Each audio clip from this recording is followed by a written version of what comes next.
Hi అండి, అందరికీ నమస్కారము. నా పేరు గౌతమి. ఈ వీడియోలో అయితే నేను మీకు ఒక మంచి మనీ సేవింగ్ ఐడియా అయితే చూపిస్తానండి. అది కూడాను రోజుకి 300 రూపాయలు సంపాదించే వాళ్ళు నేను చూపించే పద్ధతిలో కనుక ఖర్చులు చేసి డబ్బులు కనుక దాచుకున్నారనుకుంటే నెలకి 1700 రూపాయలు సేవ్ చేసుకోవచ్చు. అదే సంవత్సరానికి అయితే 20,000 రూపాయలు అయితే సేవ్ చేసుకోవచ్చు అండి. అంటే నెలకు 1700, సంవత్సరానికి 20,400 రూపాయలు అయితే సేవ్ చేసుకోవచ్చు అండి. నేను చూపించే పద్ధతిలో కనుక ఖర్చులు చేసుకున్నారనుకుంటే. మనకి కామెంట్ అయితే వచ్చిందండి. ఒకళ్ళైతే కామెంట్ చేశారు, రోజుకి 300 రూపాయలు సంపాదించే వాళ్ళు ఎలా ఖర్చులు చేసుకోవాలి, నువ్వు చూపించే పద్ధతిలో ఎలా సేవ్ చేసుకోవాలి అని చెప్పేసి అయితే కామెంట్ చేశారండి. అంటే నేను ఆ వీడియోలో 200 రూపాయల దాకా సేవింగ్ ఐడియా అయితే చూపించానండి. అంటే మంత్లీ శాలరీ వస్తుంది కదా, 20,000 రూపాయల శాలరీ వచ్చే వాళ్ళకైతే నేను ఆ వీడియోలో అయితే ఇంత డబ్బులు దాచుకోండి అని చెప్పి చూపించాను. అండ్ తక్కువ శాలరీ వచ్చే వాళ్ళు కూడా ఉంటారు కదా, అది కాక రోజు కూలి చేసుకునే వాళ్ళు కూడా ఉంటారు కదండి. ఎవరో కామెంట్ అయితే చేశారు, రోజు కూలి పనులు చేసుకునే వాళ్ళకి 300 రూపాయల శాలరీ వస్తుంది కదా, అలాంటి వాళ్ళు ఎలా సేవ్ చేసుకోవాలి అంత అమౌంట్ అని చెప్పి కామెంట్ చేశారండి. వాళ్ళ కోసం అయితే ఈ వీడియో అయితే చేస్తున్నానండి. ఇంకప్పుడు మనకి రోజుకి 300 రూపాయలు సంపాదించామనుకోండి, నేను చూపించే పద్ధతిలో కనుక మీరు కూడా ఖర్చు చేసుకుంటే 20,000 రూపాయల దాకా అయితే సేవ్ చేసుకోవచ్చు సంవత్సరానికి. అంటే మన ఛానల్లో చాలా మనీ సేవింగ్ ఐడియాస్ అయితే ఉన్నాయండి. ఒకసారి చూడండి, వీడియోస్ అన్నీ కూడా తక్కువ మనీ సేవ్ చేసుకునేవి ఉన్నాయి, అలానే ఎక్కువ మనీ సేవ్ చేసుకునే ఐడియాస్ కూడా ఉన్నాయండి.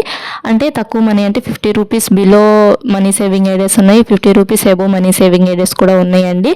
అంటే అందరూ ఒకే రకంగా సంపాదించలేరు కదా, ఒక్కొక్కరు ఒక్కో రకంగా సంపాదిస్తూ ఉంటారు కదా, అందుకని చెప్పి తక్కువ సంపాదించే వాళ్ళకి తక్కువ మనీ సేవింగ్ ఐడియాస్ అయితే మన ఛానల్లో ఉన్నాయి. అండ్ అలానే ఎక్కువ డబ్బులు దాచుకోవాలి, మాకు డబ్బులు ఎక్కువ కావాలి అనుకునే వాళ్ళకి, ఎక్కువ డబ్బులు సంపాదించే వాళ్ళకి ఎక్కువ డబ్బులు మనీ సేవ్ చేసుకునే పద్ధతులు అయితే చూపించానండి. అంటే మేము కూడా మిడిల్ క్లాస్ వాళ్ళమే, నాకు తెలుసు. మా అమ్మ వాళ్ళు కూడా ఒకప్పుడు పొలం పనులు చేసుకొని ఉన్న వాళ్ళే, రోజు కూలి వచ్చే వాళ్ళే. నేను వాళ్ళకి చెప్పాను వీడియోస్, ఇలాంటి వాళ్ళకి ఎంప్లాయీస్కి చెప్పానండి వీడియోస్. అంటే మంత్లీ శాలరీ తీసుకునే వాళ్ళకి వీడియోస్ అయితే చూపించాను మన ఛానల్లో. అండ్ రోజు కూలి చేసే వాళ్ళకి కూడా వీడియోస్ అయితే పెట్టానండి. ఒక వీడియోలో అయితే నేను 500 రూపాయలు మనీ సేవ్, అదే 500 రూపాయలు సంపాదించే వాళ్ళు ఎలా ఖర్చులు చేసే ఇంకా డబ్బులు ఎంత మనీ సేవ్ చేసుకోవచ్చు అనే వీడియో కూడా మన ఛానల్లో ఉంది. కావాలంటే డిస్క్రిప్షన్లో లింక్ అయితే ఇస్తాను, ఒకసారి చూడండి ఆ వీడియో కూడా. అండ్ అలానే 15,000 రూపాయల శాలరీ వచ్చే వాళ్ళు ఎలా ఖర్చులు చేసి ఎంత డబ్బులు సేవ్ చేసుకోవచ్చు అనే వీడియో ఉంది. అండ్ అలానే 20,000 రూపాయల శాలరీ సంపాదించే వాళ్ళు ఎంత డబ్బులు ఖర్చు చేసి ఎంత మనీ సేవ్ చేసుకోవచ్చు అనే వీడియోస్ కూడా ఉన్నాయి, ఒకసారి చూడండి వీడియోస్ అన్నీ కూడా. ఇంకప్పుడు నేను 1వ తారీఖు నుంచి 30వ తారీఖు వరకు అయితే రాసి మీకు ఇక్కడ ఇలా అయితే చూపిస్తున్నానండి. ఇలా మనకి రోజుకి 300 రూపాయలు వచ్చినాయి అనుకోండి, ఫస్ట్ ఒక 10 రోజులకు డివైడ్ చేసుకోవాలండి. ఒక 10 రోజులకు డివైడ్ చేసుకొని మీరు కూడా ఒక బుక్లో అయితే ఇలా రాసుకోండి. 10 రోజులకు ఇలా డివైడ్ చేసుకొని ఒక బుక్లో రాసుకొని 1వ తారీఖు మనకి 300 రూపాయలు వచ్చినాయి అనుకోండి, ఆ 300 రూపాయల్లో మనము ఒక 200 రూపాయలు ఖర్చు పెట్టి 100 రూపాయలను దాచుకోవచ్చు. లేదు అనుకుంటే మనము ఒక 250 రూపాయలు ఖర్చు చేసేసేసి ఒక 50 రూపాయలైనా దాచుకోవచ్చు అండి. అంటే ఒక 250 రూపాయలు మన అవసరాలకి మనం ఖర్చు చేసేసేయంగా ఒక 50 రూపాయలైనా తీసుకొని దాచుకోవాలండి. ఆ 50 రూపాయలు కూడా మనం ఖర్చు చేసేసేయంగా దాచుకోకూడదు, ముందే తీసుకొని దాచిపెట్టుకోవాలండి ఒక 50 రూపాయలు ఓ పక్కన. అలా అయితేనే మనం మనీ అనేది సేవ్ చేసుకోగలమండి. ముందే తీసుకొని ఓ పక్కన దాచిపెట్టుకున్నాం అనుకోండి, మనము ఇంకా ఆ డబ్బులు మన దగ్గర లేవు అని చెప్పేసి మనమైతే మైండ్లో ఫిక్స్ అయిపోవాలండి. ఇంకా 50 రూపాయలు మన దగ్గర లేవు, సేవింగ్స్కి అయితే పెట్టేసేసాం అనుకోవాలి. అలా అనుకుంటేనే మనం సేవ్ చేసుకోగలమండి డబ్బులు.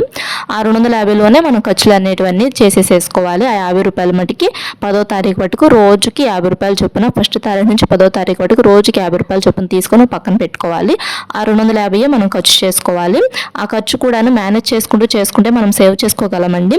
తర్వాత మనం 11వ తారీఖు నుంచి 20వ తారీఖు వరకు, అంటే 10 రోజులకు డివైడ్ చేశాం కదా, తర్వాత 11 నుంచి 20వ తారీఖు వరకు అప్పుడు కూడా మనకి రోజుకి 300 రూపాయలు అయితే వస్తాయి కదా కూలి. ఆ రోజు 300 రూపాయలు శాలరీ వచ్చినా కానీ మనము 200 రూపాయలు అనేటివి ఖర్చు చేసేసేసి 100 రూపాయలు సేవింగ్ చేసుకోవాలి. అంటే ముందే 100 రూపాయలు సేవింగ్స్లో పెట్టేసేసుకొని ఆ 200 రూపాయలతో మనం ఏ ఖర్చు అయినా కానీ చేసుకోవాలండి. అలా ఖర్చు చేసుకునేలాగైతే ప్లాన్ చేసుకోండి. అంటే మనకు శాలరీ 300 వచ్చింది అనుకోండి, 200 రూపాయలు ఖర్చు చేసేసి 100 రూపాయలే సేవ్ చేసుకోవాలండి. తర్వాత మనము ఇంకో 10 రోజులు, అంటే మనం 10 రోజులకు డివైడ్ చేసుకున్నాం కదా, తర్వాత 21 నుంచి 30వ తారీఖు వరకు రోజుకి మనము 20 రూపాయలు చొప్పున దాచుకోవాలి, 280 రూపాయలు ఖర్చులు చేసుకోవాలి. మనకు వచ్చే శాలరీ 300 రూపాయలు అనుకోండి, 280 రూపాయలను ఖర్చులు చేసేసుకొని ఒక 20 రూపాయలేమో సేవ్ చేసుకోవాలండి. ఈ సేవ్ చేసుకున్న డబ్బులు మట్టికి ముందే తీసుకొని ఒక పక్కన అయితే పెట్టుకోవాలండి, రోజుకి ఇంత అని చెప్పి. తర్వాత డబ్బులే మనం ఖర్చులు అనే వాటికి ఉపయోగించుకోవాలి. ఇంక ఇప్పుడు 30 రోజులకు కలిపి మనం సంపాదించేది అంటే ఇవేం దాచుకోకుండా మామూలుగా అయితే సంపాదించేది 9,000 రూపాయలు అయితే సంపాదిస్తామండి 30 రోజులకి. మనము మామూలుగా అయితే లెక్క రోజుకు 300 రూపాయలు చొప్పున వేసుకుంటే 30 రోజులకి 9,000 రూపాయలు అయితే సంపాదిస్తాం మనము. ఆ 9,000 రూపాయల్లో మనము 10 రోజులాగైతే డివైడ్ చేసుకుంటూ ఉండాలి కదా. అంటే రోజుకి 300 రూపాయలు వచ్చేవాళ్ళు 9,000 రూపాయలు సంపాదిస్తారని అయితే నేను ఇక్కడ రాసి చూపించానండి. మనం 10 రోజులకు డివైడ్ చేసుకున్నాం కదా ఇందాక, ఒక 10 రోజులు మనము 3,000 రూపాయలు సంపాదిస్తాం. ఆ 3,000 రూపాయల్లో మనము రోజుకి 50 రూపాయలు చొప్పున దాచుకుంటాం కాబట్టి 500 రూపాయలు అయితే దాచుకుంటాము, 2,500 అయితే ఖర్చు చేసేస్తామండి. ఇలా అయితే మనము ఖర్చు అనేది మనము ప్లాన్ చేసుకుంటే చక్కగా డబ్బులు అనేటివి సేవ్ చేసుకోవచ్చండి. చక్కగా ఇలా ఈ పద్ధతిలో కనుక మీరు కూడా దాచుకున్నారనుకుంటే నెలకి 1,700 రూపాయలు అయితే సేవ్ చేసుకుంటారండి. అది కూడా నేను మీకు చూపిస్తాను. 20,400 రూపాయలు అయితే సేవ్ చేసుకుంటారు సంవత్సరానికి. అంటే 30 రోజులకి 1,700 రూపాయలు సేవ్ చేసుకుంటారు. అదే 365 రోజులకైతే 20,400 రూపాయలు అయితే సేవ్ చేసుకుంటారండి. ఇంక ఇప్పుడు మనము 3,000 రూపాయల చొప్పున అయితే డివైడ్ చేసుకోవాలని చెప్పాను కదండి. అంటే 300 రూపాయలు సంపాదిస్తాం కదా రోజుకి, అప్పుడు 10 రోజులకు 3,000 రూపాయలు అయితే సంపాదిస్తామండి. ఆ 3,000 రూపాయల్లో మనము 2,500 ఖర్చులు చేసుకోవాలి, 500 ఏమో దాచిపెట్టుకోవాలి. అది కూడా రోజుకి 50 రూపాయలు చొప్పున దాచిపెట్టుకోవాలి. రోజు సంపాదన కాబట్టి మనము రోజుకి 50 రూపాయలు చొప్పున దాచిపెట్టుకోవాలి. నేను మీకు ఒక ఎస్టిమేషన్ అని చెప్పి ఇక్కడైతే వేసి చూపిస్తున్నాను. తర్వాత 10 రోజులు కూడా మనం 3,000 రూపాయలు సంపాదిస్తాం. ఆ 3,000 రూపాయల్లో ఒక 1,000 రూపాయలు అనేది దాచుకుంటాము, 2,000 రూపాయలు అనేది ఖర్చులు చేసేస్తాము. తర్వాత 10 రోజులు కూడా మనము 20 రూపాయలు చొప్పున దాచుకుంటాం కాబట్టి 200 రూపాయలు అయితే సేవ్ చేసుకుంటాము. అండ్ 2,800 రూపాయలు అనేటివి ఖర్చులు చేస్తామండి. ఇలా ఈ పద్ధతిలో కనుక ఖర్చు చేసుకున్నారనుకోండి చక్కగా మీరు కూడా డబ్బులు దాచిపెట్టుకోవచ్చండి. నేను నెక్స్ట్ వీడియోలో ఎలా ఖర్చు చేసుకోవాలనేది కూడా ఎక్స్ప్లెయిన్ చేస్తానండి. అంటే వేటికి ఎంత అమౌంట్ ఖర్చు చేసుకోవాలి, అంటే సరుకులకి ఎంత అమౌంట్ ఖర్చు చేయాలి అనేది కూడా వీడియో అప్లోడ్ చేస్తానండి. ఆ వీడియో కూడా ఆ పద్ధతిలో దాచుకుంటే ఎంత మనీ సేవ్ చేసుకోవచ్చు, ఈ పద్ధతిలో దాచుకుంటే ఎంత మనీ సేవ్ చేసుకోవచ్చు అనేది కూడా చక్కగా మీరు చూడొచ్చండి. నెక్స్ట్ వీడియోలో అయితే అప్లోడ్ చేస్తాను. మా ఛానల్ని కొత్తగా ఎవరైనా చూస్తున్నట్టయితే సబ్స్క్రైబ్ చేసుకోండి. వీడియో కనుక మీకు నచ్చినట్టయితే లైక్ చేయండి. ఇంకా మన ఛానల్లో చాలా మనీ సేవింగ్ ఐడియాస్ అయితే వస్తాయండి.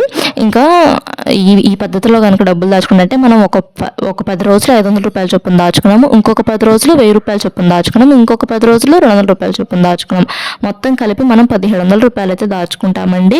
చక్కగా మనలాంటి మధ్యతరగతి ఆడవాళ్ళం ఇలా ఖర్చులు అనేటివి అంటే మన దగ్గర ఈ రోజు 200 ఉన్నాయి, మనం ఈ 200కి ఖర్చు చేయాలి అని చెప్పి మైండ్లో ఫిక్స్ చేసుకున్నాం అనుకోండి, కూరగాయల దగ్గర తగ్గించుకోవచ్చు, ఇంకా మనం వేటిల దగ్గర తగ్గించుకోవచ్చు. మన దగ్గర ఇన్ని డబ్బులే ఉన్నాయి, మనం ఇంతే ఖర్చు చేయాలనుకుంటే మనకు మైండ్లోకి ఆలోచన అనేది వస్తుందండి, మనం ఇంత డబ్బులే ఖర్చు చేయాలని. అలానే ఖర్చు చేసుకున్నారనుకోండి సేవ్ చేసుకోగలరండి.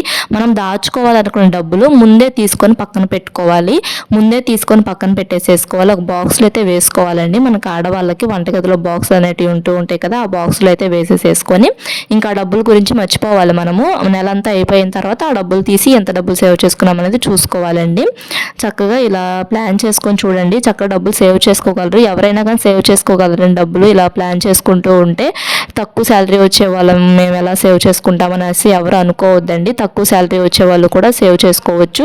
ఎక్కువ శాలరీ వచ్చే వాళ్ళు ఏంటంటే కొంచెం ఎక్కువ డబ్బులు సేవ్ చేసుకోవచ్చు, తక్కువ శాలరీ వచ్చే వాళ్ళు ఏంటంటే కొంచెం తక్కువ డబ్బులు అనేటివి సేవ్ చేసుకోగలరండి. ఇంకా వేస్ట్ ఖర్చులు చేయకుండా ఉపయోగపడే ఖర్చులు చేసుకుంటే డబ్బులు అనేటివి సేవ్ చేసుకోగలము.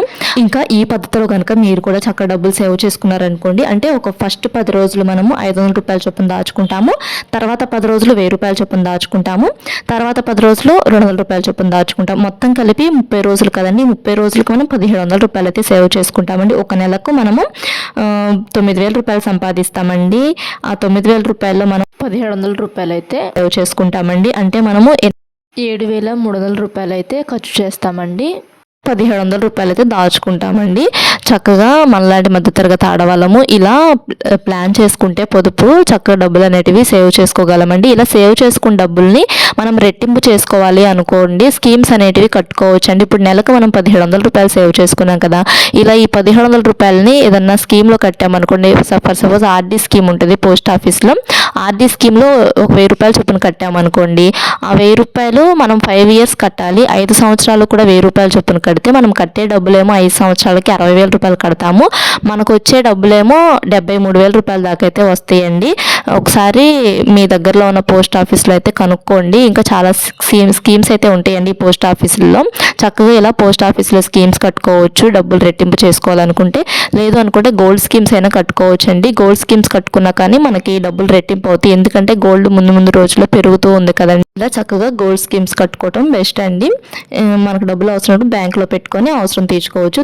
ఇంకా మన ఛానల్లో గోల్డ్ స్కీమ్ గురించి కూడా ఉంది వీడియో, చూడండి. Thanks for watching.